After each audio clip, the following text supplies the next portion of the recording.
Panorama group, जो सोचता है वो करता है। नमस्कार, न्यूज हाट के खास प्रोग्राम सियासत में आप सभी दर्शकों का बहुत बहुत स्वागत है। मैं हूं करिश्मा और हमारे साथ मौजूद हैं न्यूज हाट के senior journalist Chandan Jha. Sir नमस्कार। नमस्कार करिश्मा। सर, तेजस्वी यादव की जो टेंशन है वो लगातार बढ़ती हुई दिखाई दे रही है।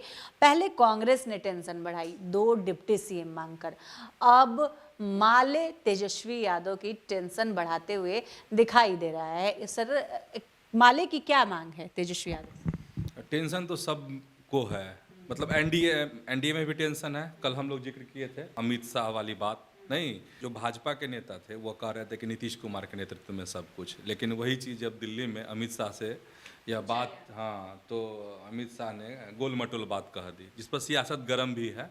और सियासत गर्म अभी दो तरफा है, इंडिया गठबंधन में भी है।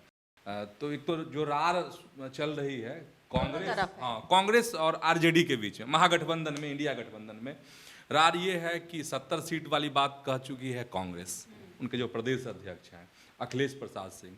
तो तेजस्वी यादव ने तो साफ कह दिया, हम पहचानवे नहीं करते हैं कौन है अखिलेश प्रसाद सिंह। खैर, अब तो वो 70 सीट वाली टेंशन, अब ये 60 सीट वाली टेंशन जो है माले ने दे दी है, जो वाम दल हैं उन्होंने दे दिया और कहा है कि महबूब आलम है, विधायक हैं, उन्होंने कहा है कि 60 सीट पे हम लोग चुनाव लड़ेंगे और मतलब हमको यह सीट मिलनी भी चाहिए हमारी पार्टी को। और दूसरी बात, कांग्रेस को भी नसीहत दी है। महबूब आलम जो हैं विधायक, वह कह रहे हैं कि कांग्रेस को थोड़ा सा दिल बड़ा करना चाहिए, जो सहयोगी पार्टी हैं उनको आगे बढ़ाना चाहिए। इस तरह की बात जो है महबूब आलम कह रहे हैं। लेकिन वाकई में जो सीटों को लेके जो छीना झपटी होगी या अभी से जो शुरुआत हो गई है, अभी तो कुछ नहीं है, अभी तो बयानों के सिर्फ तीर चल रहे हैं। जब एक मेज पे सारे लोग बैठेंगे तब जो उसमें से ये निकलेगा, 16 निकलेगा करिश्मा, नहीं,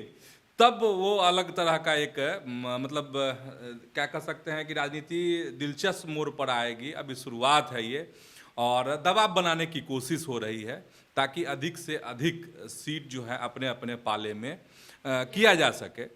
वो कांग्रेस की तरफ से भी है, वाम दल की तरफ से भी है। तो और ये टेंशन किसका बढ़ रहा है? तेजस्वी यादव का बढ़ रहा है, क्योंकि आरजेडी यहाँ पे लीडिंग है और तेजस्वी यादव जो है उसका चेहरा है, तो स्वाभाविक है कि टेंशन तो बढ़ना है।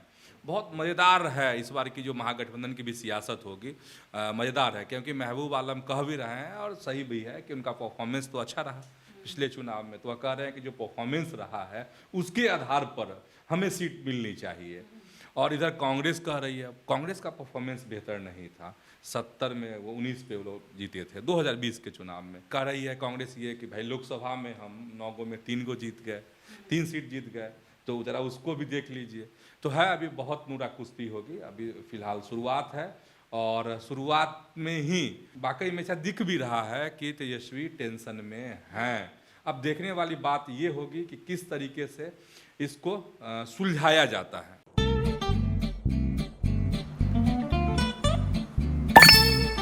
चलो इसको रोकते हैं। रुको रुको, गाड़ी साइड में लो। आरसी और लाइसेंस दिखाओ। बिना आरसी और लाइसेंस के गाड़ी नहीं चला सकते। अरे सर, ये यू बाइक्स है, इसको आरसी लाइसेंस और पीयूसी नहीं लगता। अरे वाह।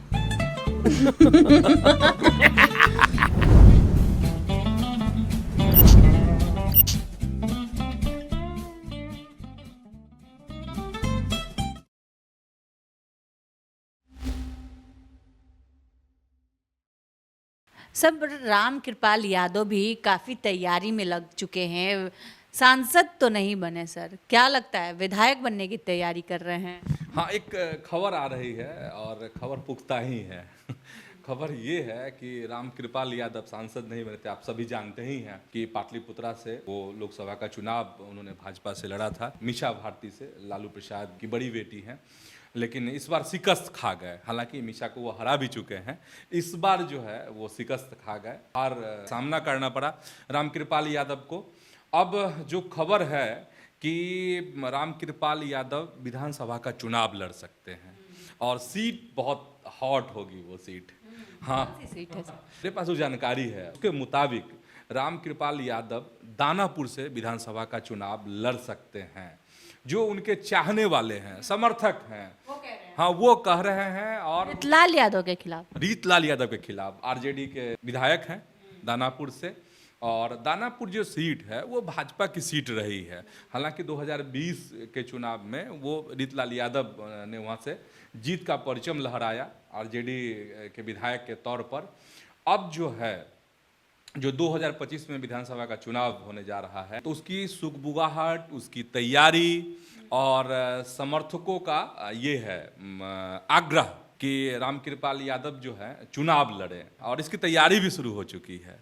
अंदर खाने तैयारी इसकी चल रही है। तो अब देखने वाली बात होगी कि भाजपा मतलब टिकट देती है कि नहीं। कदावर नेता हैं रामकृपाल यादव भाजपा के, तो और एक बड़ा चेहरा तो चाहिए ना, क्योंकि अगर रीतलाल यादव को ही रिपीट अगर आरजेडी की तरफ से किया जाता है वहाँ पर, तो एक कद्दावर चेहरा चाहिए जो रीतलाल यादव को वहाँ टक्कर दे सके। मुफीद चेहरा भाजपा के लिए रामकृपाल यादव हो सकते हैं। इसकी तैयारी, चर्चा हर स्तर पर हो रही है। अब देखने वाली बात ये होगी कि भाजपा वहाँ से अपना उम्मीदवार इनको बनाती है कि नहीं बनाती है। लोग खबर बता रहे हैं अभी करिश्मा, इसको लेकर अब तरह तरह की चर्चाएं शुरू होगी कि आखिर रामकृपाल यादव ऐसा क्यों करेंगे। वो केंद्र में मंत्री रहे हैं, ठीक है चुनाव हार गए तो क्या हुआ, लेकिन एक चीज़ तो है ना, कोई भी राजनेता है या कोई भी है को काम करने के लिए तो चाहिए ना क्षेत्र, क्योंकि सांसद है नहीं। और बीजेपी के लिए भी अगर उस दृष्टिकोण से सोचा जाए तो एक बड़ा चेहरा हो सकते हैं जो टक्कर दे सकता है आरजेडी को और जो रीतलाल यादव को दानापुर से। पनोरमा ग्रुप, जो सोचता है वो करता है। सर गोपाल मंडल है, नीतीश के बहुत करीबी हैं, हमेशा कुछ न कुछ बयान देते रहते हैं, अपने बयानों से हमेशा सुर्खियों में रहते हैं। लेकिन इस बार किसी और कारण से सुर्खियों में आ गए हैं गोपाल मंडल, धमकी दे रहे हैं सर। नहीं, मामला करिश्मा पुराना है, दर्शकों को बताना जरूरी है कि मामला पुराना है। जमीन कब्जाने को लेकर और जान से मारने की धमकी को लेकर यह मामला पुराना था। और उसी मामले में अब जो है केस इन पर दर्ज हुआ है, मुकदमा दर्ज हुआ है गोपाल मंडल पर। भागलपुर के गोपालपुर है जगह, वहाँ के विधायक हैं जदयू के, हमेशा विवाद में रहते हैं अपने बयानों को लेके, अपने व्यवहार को लेकर के। और इस बार जो है एयरफोर्स से रिटायर्ड सार्जेंट हैं, मेजर, उन्होंने आरोप लगाया था कि 13 बीघा जो उनकी ज़मीन है वो अपने लोगों को कब्जा करवा रहे हैं गोपाल मंडल। और उनका आरोप ये था, वो आवेदन भी उन्होंने दिया था एसपी से, और कहा था कि धमकी उन्होंने दी है कि ज़मीन तो कब्जा करेंगे ही, जान से भी मार देंगे। तो मामला पुराना है करिश्मा गोपाल मंडल का। मतलब इसमें खबर यही है कि उन पर केस दर्ज हो गया है। फोर्स के जो रिटायर्ड अधिकारी हैं उनका नाम नंदन यादव है। उनके आवेदन पर ही यह कहे कि प्रक्रिया आगे बढ़ी है, मुश्किल बढ़ी है गोपाल मंडल की, जदयू के विधायक की। पनोरमा ग्रुप, जो सोचता है वो करता है। सर बाबा साहेब को लेकर जो बयान अमित शाह ने दिया है उसके बाद से बवाल मचा हुआ है। तेजस्वी यादव भी काफी फायर हैं, जो तेजस्वी के नेता हैं वो भी बयान दे रहे हैं। क्या कह रहे हैं सर उन लोग? रोहिणी आचार्य का भी बयान आया है सर इस पे। देखो, ये अमित शाह का बयान है क्या, इसको समझना पड़ेगा थोड़ा सा। कल उन्होंने बयान दिया था राज्यसभा में, और उसी में अमित शाह ने कहा था कि ये फैशन हो गया है बाबा साहब का नाम लेना, हर बात में बाबा साहब का जिक्र करना, और इतना अगर जप करते भगवान का तो स्वर्ग चले जाते। तो अब इस पर सियासत शुरू हो गई, देश भर में सियासत हो रही है, संसद भवन में भी सियासत हो रही है। प्रियंका गांधी के नेतृत्व में जो तमाम सांसद हैं उन्होंने बाबा साहब की तस्वीर लेकर प्रदर्शन किया है, यह भी खबर है। बिहार में भी जो सियासत गरमा गई है इस मसले पर। और तेजस्वी के करीबी नेता हैं, आरजेडी का दावर नेता है शिवचंद्र राम ने मोर्चा संभाला है। अमित शाह को तो उन्होंने सुनाया ही सुनाया। सबसे मज़ेदार ये है कि उन्होंने लपेटे में लिया चिराग पासवान को, जीतन राम मांझी को लपेटे में लिया है, और कहा कि देखिए कितने बेशर्म लोग हैं कि जब बाबा साहब को लेके ये सब बातें कही जा रही थी सदन में, अमित शाह कह रहे थे तो ये सब मुस्कुरा रहे थे, हंस रहे थे। तो इस तरीके से मतलब डबल अटैक किया है आरजेडी ने बाबा साहब के मसले को लेके। अमित शाह को तो घेरा ही है। शिवचंद्र राम ने तो अमित शाह को कहा है वो तो पागल मंत्री हैं, इस तरह के शब्दों का इस्तेमाल किया है शिवचंद्र राम ने। और साथ ही उस पर भी मतलब चिराग पासवान पे सवाल उठाकर जीतन राम मांझी को घेर कर जो है एक करारा वार कर दिया है, पूरे एनडीए पर सवाल उठा दिया है शिवचंद्र राम ने, आरजेडी ने। अच्छा करिश्मा, दर्शकों को ये भी बता देते हैं रोहिणी आचार्य ने क्या कहा है। रोहिणी आचार्य ने भी जबरदस्त वार किया है, और रोहिणी आचार्य ने जो ट्वीट किया है एक्स पर पोस्ट, उसमें रोहिणी आचार्य कह रही हैं, राज्य बदर की सजा पा चुका शख्स देश के महानायकों के बारे में अच्छा बोले और सोचे, ये कैसे हो सकता है।